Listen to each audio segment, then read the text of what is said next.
FM. And yes, certainly we also take in Al Ansar in the KZN Durban region, or Durban, Peter Maritzburg. And for a few minutes every day, we connect with Voice of the Cape. So Jobu'rg to Kaapstad is what we do right now. Goolam Fakir, who's in Cape Town, Assalamu alaikum. Walaikum salam wa rahmatullahi wa barakatuh. How are you, Ashraf? I'm good. Good talking to you and what you've been up to. What do you want to talk to me about? Well, you know what, Ashraf? I'm sure you must have come across this whole thing that's happening at the moment within the city of Cape Town with the officials and stuff, where people have come out. The leader of the Democratic Alliance, for example, that stepped down from his position last week, after he had lied on his CV to say, he has a degree. And then thereafter, like Natasha Mazzoni, for example, she was also all over the newspapers.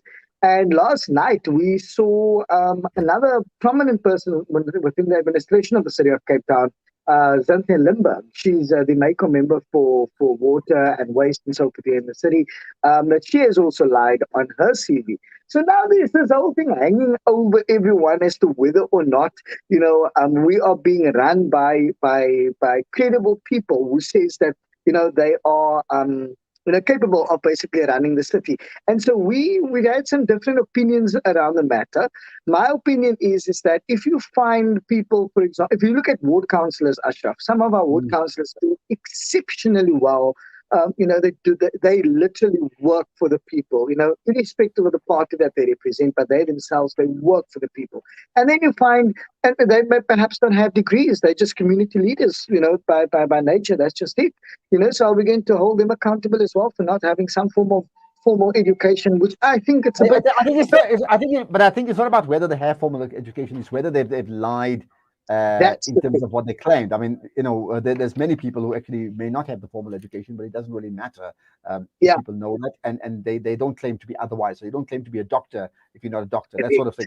Okay, so I think that's an important one. On something more pressing, what's the? I mean, I want to just pick up on with Eid coming up next week. What's the plan with the mosques there? I mean, because I see with there's normally a very big outdoor gathering, the Idga in Joburg, which normally takes in about 5,000 people in Asia, and I understand they can't have it because the numbers don't allow 500 maximum, so they've said no, there's no big open air gathering, which is the Sunnah. Anything of that sort happening in Cape Town? I mean, what's the plan for that day of Eid? No, I know usually in the past we also used to have it in Cape Town.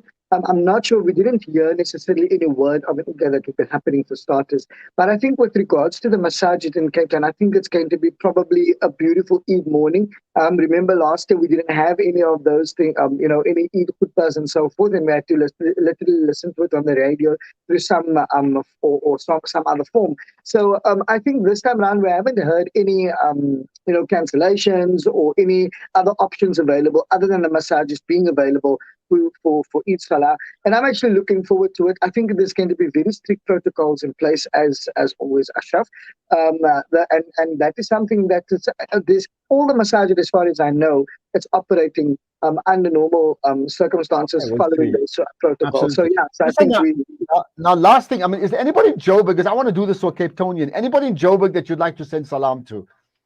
Anybody that comes to mind? Yeah.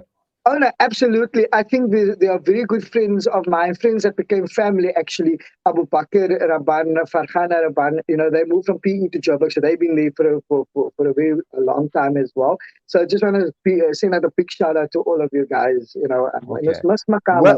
Well, for me, it's all the guys who went for Hajj. When I did 3-4 years ago, so I'm trying to think of the names. Rafiq Saville comes to mind. He's a business analyst and basically an investment broker. Rafiq Yusuf Muhammad, the teacher, Hassan Ghani. Those three guys come to mind that we spent lots of time, and they're all from Cape Town. So that's my salams to them. I hope they're listening. Okay. I'm sure they are. Right. Assalamu alaikum. We'll talk again. Yeah. Shukran so much, Ashraf, and assalamu alaikum to you and the team as well. Inshallah, we'll do this again tomorrow morning. Have a lekker Thursday. Assalamu alaikum wa rahmatullahi wa barakatuh. A lekker Thursday is what Goolam always says. So yeah, we are lekker day, in fact. What about the fabulous work of the Islamic Relief Agency. It's a global organization. We're going to find out the who, what, when, where around them coming up in a moment. I also want to just tell you, we've got lots of SMS, WhatsApps, in fact, text and some voice notes maybe around Zuleika Mayat from Indian Delights, because we chat to her after 9:30 for a half an hour feature. So you tell me when I say Indian Delights, Zuleika Mayat, you think what? Post messages now. I'll get Rahima to read it out as soon as possible, in fact. Okay, we're going to talk about Islamic relief after this.